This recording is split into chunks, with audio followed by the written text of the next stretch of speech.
So, welcome to the Kanski lecture series, chapter 9, Episclera and Sclera, part 2. And in this part, we are going to discuss about the scleritis.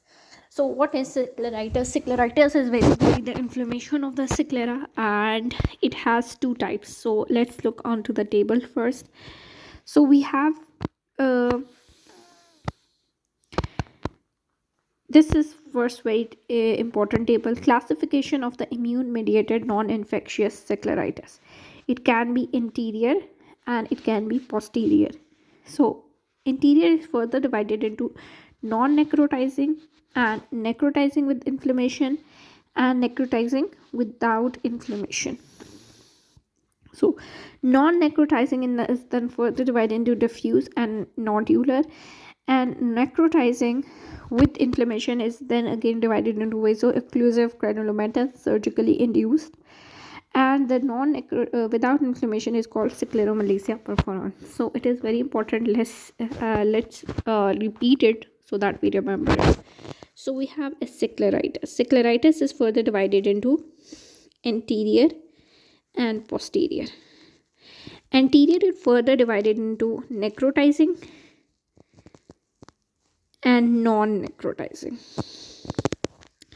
The necrotizing is further divided into with inflammation and without inflammation. The without inflammation is called scleromalacia perforans, and with inflammation it has three types: vaso-occlusive, granulomatous, and surgically induced.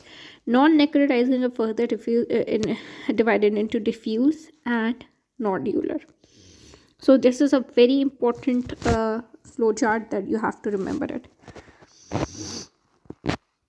Immune mediated scleritis. So basically scleritis is usually caused by immune mediated processes. It is very rarely due to any infectious processes. It is basically immune mediated. The most common one is the rheumatoid arthritis.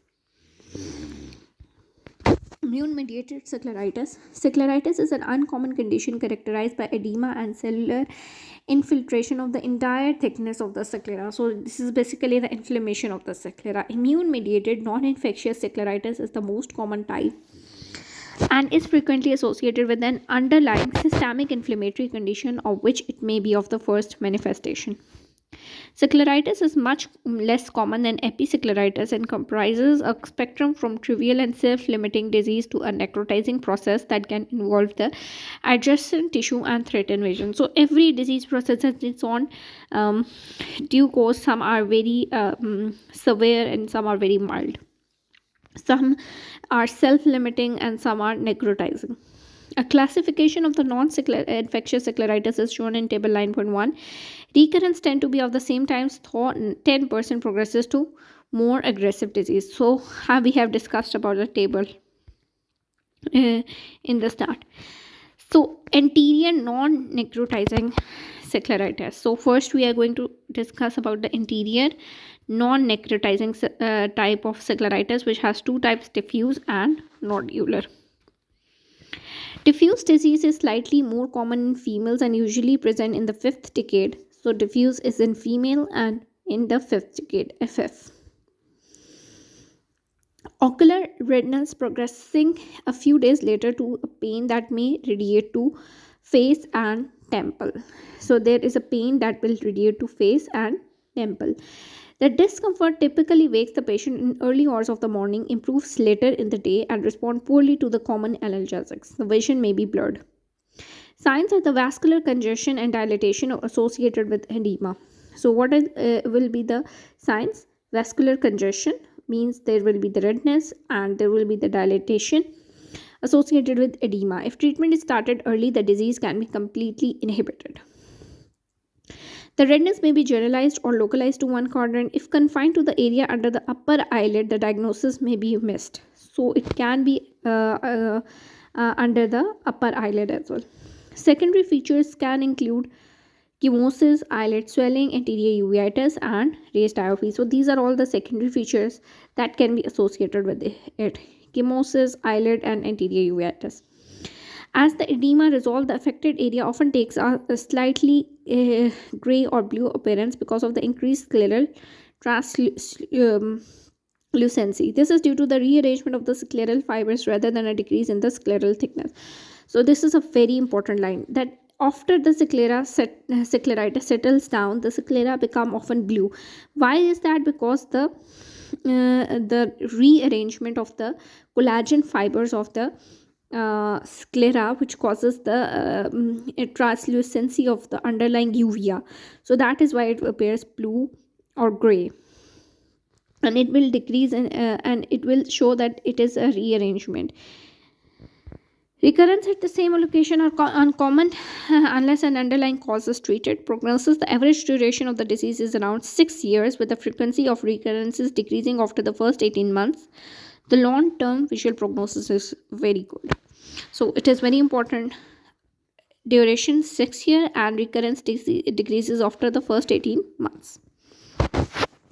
Next is nodular. The incidence of the nodular and diffuse anterior scleritis is the same, but a disproportionately large number of those with nodular disease have had a previous attack of herpes zoster ophthalmicus. So very important for the MCQ's point of view, which organism is associated with nodular scleritis. It is the herpes zoster ophthalmicus.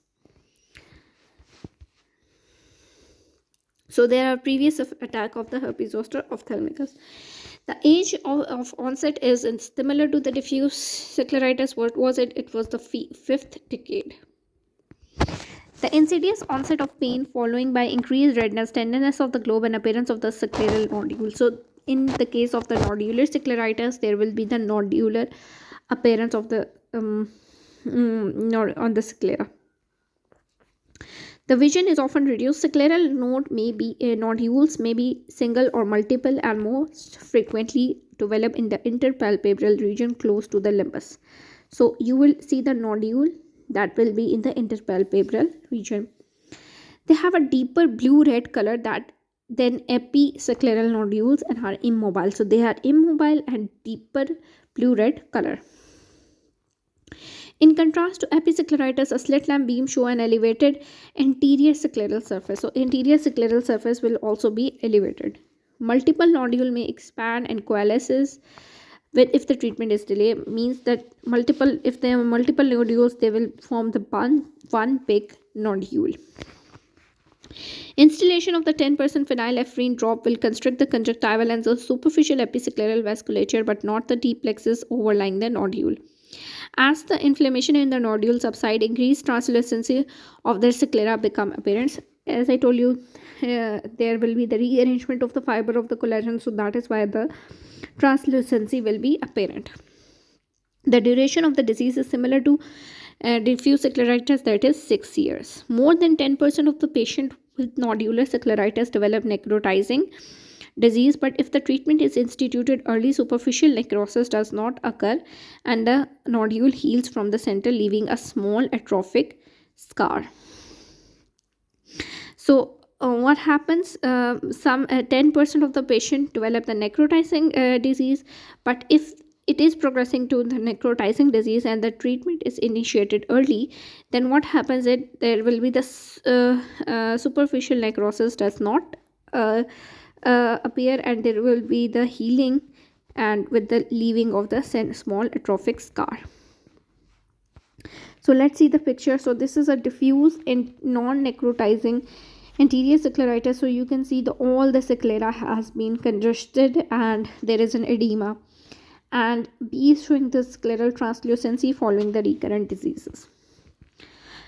Nodular non-necrotizing anterior scleritis, a single scleral nodule with a localized inflammation, nodule with diffuse inflammation in the Crohn disease. So one thing is very important: if you see any case of this scleritis, you have to do the systemic investigation to rule out any of the systemic inflammatory disease. Now these were the types of the non-necrotizing. Now we are on to the necrotizing. We know that it can be with inflammation and without inflammation. With inflammation, anterior necrotizing scleritis with inflammation has 3 types: vaso-occlusive, surgically induced, and the granulomatous formation. Necrotizing disease is an aggressive form of the scleritis. Because why it is aggressive? Because there is a necrosis process of the sclera that is happening, and it can lead to perforation as well. The age of onset is later than that of a non-necrotizing scleritis, averaging 60 years. So 60-year older age. The condition is bilateral in 60% of the patient, and unless appropriately treated, especially in its early stages, may result in severe visual morbidity in even loss of the eye. Necrotizing scleritis is a serious and aggressive form of scleritis that requires systemic immunotherapy to control inflammation and preserve vision. So, what we need to control the necrotizing scleritis with inflammation? Systemic immunotherapy. Clinical features.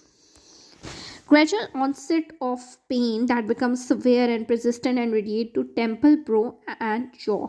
So, very important. Where does the pain of the scleritis project to? Temple, brow, and jaw. So, where is so? For example, this is face. So, temple is this area. This is a brow, and this is a jaw area. For example, this is mouth. It frequently interferes with sleep and responds poorly to analgesia. Signs vary according to the following three types of the necrotizing disease. Vaso-occlusive is commonly associated with rheumatoid arthritis. Isolated patches of the scleral edema with overlying non-perfused episclera and conjunctiva are seen. The patches coalesces and if unchecked rapidly proceed to scleral necrosis. So vaso-occlusive rheumatoid arthritis very common, and what we will see is an isolated patches of edema, and there will be the non-perfused episclera, and it can lead to scleral necrosis. So we can see figure 9.6a and b. So it is showing the vaso-occlusive necrotizing scleritis. A is showing us the early stage, and B is showing the severe late stage, showing coalescence. Tip is surgically induced scleritis starts at the site of the surgery, extend outwards, and tend to remain localized to one sector. Next is a granuloma formation may occur in conjunction with the conditions such as granulomatosis with polyangiitis or polyarthritis nodosa. So we have our granulomatous diseases, which is vaginal disease. Granulomatous with polyangiitis is also known as vaginal granulomatosis, polyarthritis nodosa. The disease typically start with adjacent to the limbus and then extend posteriorly. Within 24 hours, the sclera, episclera, conjunctiva, and adjacent cornea become irregularly raised and edematous. So first it will appear anteriorly, and then it will proceed to posteriorly. So let's see figure 9.7. So 9.7 is showing that granulomatous necrotizing scleritis with inflammation. So you can see that there is an edema and there is an inflammation as well. Surgically induced scleritis typically start within 3 weeks of the procedure, though a much longer interval have been reported. What is the disease process? 3 weeks. It may be induced by any type of surgery, including strabismus repair, trabeculectomy with excessive exposure to mitomycin C, excision of pterygium, and scleral buckling. So any scleral surgery that involves the sclera, strabismus repair involves the sclera, trabeculectomy involves the sclera, excision of pterygium sometimes involves the sclera, and the scleral buckling as well. The necrotizing process starts at the site of surgery and extend outward, but tends to remain localized to one sector. So this is a surgically induced necrotizing scleritis, 9.8, and you will see A following trabeculectomy. So you can see the particularly trabeculectomy mark, and you can see the scleritis that is setting in. B is showing the surgically induced necrotizing scleritis after the pterygium excision. So we are going to investigate. I told you, whenever there is some kind of, you are suspicious of scleritis, you have to do systemic investigation to rule out systemic disease. Investigation, laboratory investigation, this should be employed as adjunct to the clinical assessment and evaluation by a general physician or rheumatologist should be considered. So basically, medical practitioners should be involved in this case. Specific tests include erythrocyte sedimentation rate, C-reactive protein, full blood count, anemia related to inflammatory connective tissue disease, eosinophilia for polyarthritis nodosa, atopy, or Church-Strauss syndrome. So these are CBC. We do it for the case of identify the systemic disease, and ESR and C-reactive protein are to determine the inflammatory factors. Rheumatoid factor, anti-nuclear ANA. So these are for the rheumatoid arthritis. Anti-nuclear cytoplasmic antibodies. So ANCA is for the vaginal granulomatous to diagnose it, and anti-cyclic citrullineated peptide (CCP) antibodies. Serum uric acid, syphilis serology, Lyme serology, hepatitis B surface antigen, polyarthritis nodosa, because in polyarthritis nodosa basically HB surface antigen is also positive, and antiphospholipid antibodies. Investigation for tuberculosis, sarcoidosis, or ankylosing spondylitis may be appropriate.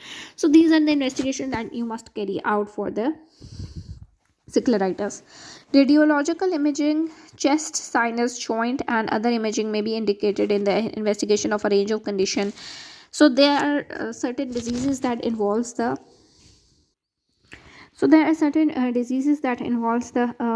chest, that is most importantly TB, sarcoidosis, vaginal granulomatosis. So tuberculosis, sarcoidosis, Church-Strauss syndrome, granulomatosis with the polyarthritis, ankylosing spondylitis, and other condition. Angiography, fluorescent angiography of the interior segment help to distinguish necrotizing disease by the presence of the non-perfusion and can be used for monitoring. Occlusion is predominantly venular in inflammatory disease and mainly arteriolar in scleromalacia perforans. Very important. What is the occlusion in inflammatory disease? Venular and arteriolar in scleromalacia perforans. Indocyanine green is more accurate indicator of a disease activity. Ultrasonography can help to detect associated posterior scleritis. Biopsy, this may be considered in resistant cases, especially if infection is suspected. So we can do biopsy if we are suspecting any investigation. So what is the complication of interior scleritis? So interior scleritis can cause some kind of complication as well. Acute infiltrative stromal keratitis may be localized or diffuse. So sometimes the disease process extends to cornea and it causes the stromal keratitis, acute infiltrated. So you can see the peripheral, figure 9.9 show peripheral infiltrative stromal keratitis with the scleritis. Sclerosing keratitis, characterized by chronic thinning and opacification in which peripheral cornea adjacent to the site of scleritis resembles sclera. So the cornea become sclerosed, that is scarred and thinned. Peripheral ulcerative keratitis is characterized by progressive melting and ulceration and may constitute a severe risk to integrity of the eye. In granulomatous scleritis, the destruction extends directly from sclera into the limbus and cornea. This characteristic pattern is seen in granulomatous with polyangiitis, polyarthritis nodosa, and relapsing polychondritis. Peripheral corneal ulceration can occur at any stage of a necrotizing scleritis and in rare cases precede its onset. So PUK can usually occur with the scleritis as well. Uveitis is severe, may donate scleritis. Glaucoma is the most common cause of eventual visual loss of vision. The intraocular pressure can be very difficult to control in the presence of active scleritis. Hypotony, rarely lithiasis, may be result of the ciliary body detachment, inflammatory damage, or ischemia. So why hypotony settles? Because of the inflammatory damage, ischemia, or detachment. Perforation of the sclera as a result of the inflammatory process alone is extremely rare. Scleromalacia perforans. So it is a necrotizing interior scleritis without inflammation. There is no inflammation, but there is a necrosis. Scleromalacia perforans, 5% of the scleritis, is a specific type of progressive scleral thinning without inflammation. So there is a progressive scleral thinning without inflammation that typically affects elderly women with long-standing rheumatoid arthritis. So it is very important in the rheumatoid arthritis, but has also been described in association with other systemic disorder. Despite the nomenclature, perforation of the globe is rare as integrity is maintained by the thin layer of fibrous tissue.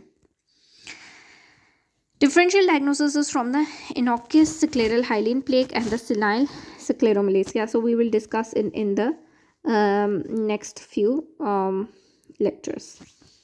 Mild non-specific irritation. Pain is absent and vision unaffected, and keratoconjunctivitis sicca may be suspected. So pain is absent and there is a vision unaffected. Necrotic scleral plaque near the limbus without vascular congestion. So there is no vascular congestion, but there is a necrotic scleral plaque. So you can see figure 9.10a, in which there is a necrotic scleral plaque, but there is no congestion.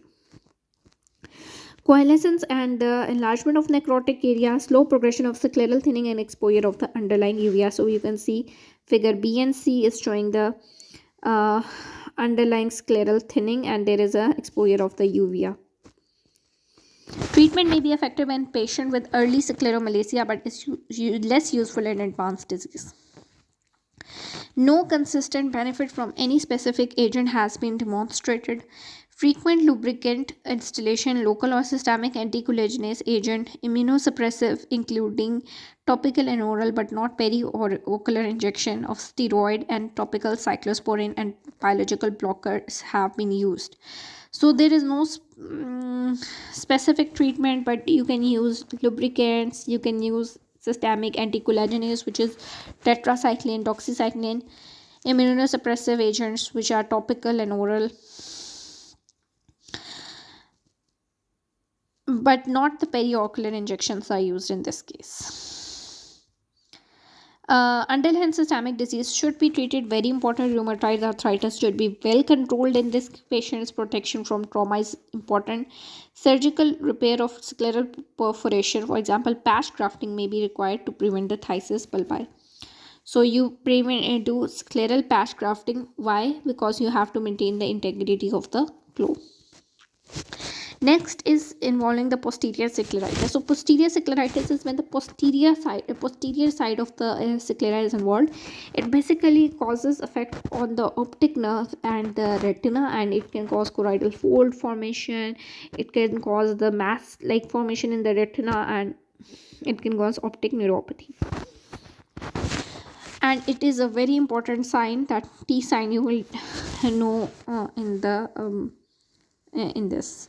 Posterior scleritis is potentially blinding condition in which diagnosis is commonly delayed with an adverse prognostic effect. Inflammatory changes in the posterior and anterior scleral diseases are identical and can arise in both segments simultaneously or separately. That age at onset is often less than 40 years. So very important, anterior is in with the elderly age, with the posterior is less than 40 years of age.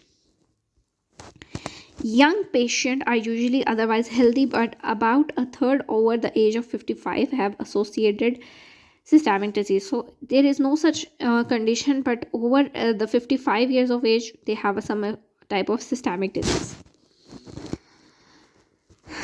Pain diagnosis. Pain does not correlate well with the severity of the inflammation, but tends to be more severe in those accompanying orbital myositis. Photophobia is not a dominant feature. So pain is usually patient does not the pain is not correlating with the severity of the inflammation. The disease is bilateral in 35%. So bilateral disease in 35%. Choroidal folds are usually confined to the posterior pole and oriented horizontally. Figure 9.11. So you can see the scleritis. There is a choroidal folds. When the choroid is like stretched out, it produces folds like in the horizontal direction. In this picture it's not so clear, but when you see the patient in the real life, you will see the certain choroidal folds. You will know that this is a choroidal folds. Exudative retinal detachment occur in around 25%. The yellowish brown subretinal exudative material can be mistaken for choroidal tumor. Very important, very, very important. So sometimes you suspect that there is a choroidal tumor because there is an exudation of the retina and there is an exudative retinal detachment. Uveal effusion with choroidal detachment may be present, so choroidal detachment can also occur in this case. Like figure 9.11b, you can see the choroid is detached, dome-shaped elevation of the choroid. The edema with accompanying reduction, disc edema with accompanying reduction of the vision is common and is caused by the spread of inflammation into the orbital tissue and optic nerve. Treatment must not be delayed in this patient as permanent visual loss can rapidly ensue. So as I told you earlier that posterior scleritis is usually affecting the things posteriorly, like affecting the retina, affecting the cornea, affecting the disc. So it will causing the disc edema and it can cause the permanent visual loss after the optic atrophy settles. Myositis is common and give rise to diplopia, pain on eye movement, tenderness to touch, and redness around a muscle insertion. Proptosis is usually mild and is frequently associated with ptosis. Occasional features may include raised IOP, periorbital edema, and chemosis. Associated anterior scleritis is a useful diagnostic aid but can occur in minority. So, how will you diagnose this case? You will, very important, P scan. You will show the specific T sign. Why you will show the specific T sign? Because there will be the choroidal thickness and there will be the edema in the sclera. So you will see the ultrasonography may show increased scleral thickness, scleral nodule, separation of the tenon capsule from the sclera, disc edema, choroidal folds, and choroidal retinal detachment. So you can also see choroidal folds, retinal detachment on the P scan. Fluid in the tenon space may give rise to the characteristic T sign, the stem of the T being formed by the optic nerve and the crossbar by the fluid containing the gap. So this is T sign, this is the optic nerve, and this is showing the fluid in the tenon capsule. So 9.12 is showing the B scan ultrasonography in a posterior scleritis, showing scleral thickening and fluid in the subtenon space with characteristic T sign. Ultrasonography MRI and CT may show scleral thickening and proptosis. So what is the differential diagnosis of posterior scleritis? As I told you that there will be the like a choroidal tumor, so you can see the subretinal mass is a differential diagnosis. Alternative lesion include miscellaneous granulomatous condition and choroidal neoplasia, choroidal folds, retinal stria. Disc edema may occur in orbital tumors, orbital inflammatory disease, thyroid eye disease, papilledema, and hypotony. So these are basically differential diagnosis of all the signs of the posterior scleritis. Exudative retinal detachment can occur in Vogt-Koh and Agi-Harada syndrome and central serous retinopathy. Orbital cellulitis may cause proptosis and periocular edema but is associated with marked pyrexia.